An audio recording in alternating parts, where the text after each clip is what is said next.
In today's tech video, I'm going to show you how to fix Amazon Prime Video if it isn't working on your Panasonic Smart TV. I'm going to show you a few really simple ways to try and solve your problem and get it back up and running again.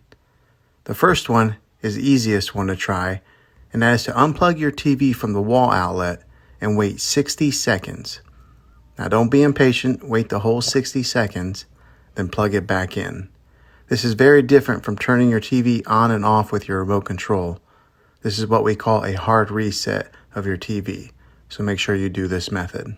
If that doesn't work, then locate your router and go ahead and unplug the power source to your router and leave it off for 60 seconds, then plug it back in.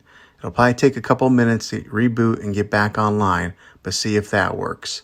If not, try deleting the Amazon Prime Video app on your TV. Go to wherever your apps are located on your TV and remove the app altogether. Then reinstall the Prime Video app again. After you reinstall it, you might have to log back in with all your credentials, but hopefully this will work. If that doesn't work, then I recommend buying an affordable Roku stick or Amazon Fire Stick, and you'll be able to access Amazon Prime Video that way. I'll put links in the description down below of where you can get one. Well, hopefully this video was helpful. If it was, throw a thumbs up on it. Go ahead and hit that subscribe button. I make tech videos all the time, and I'd love to have you back in the next one. Take care.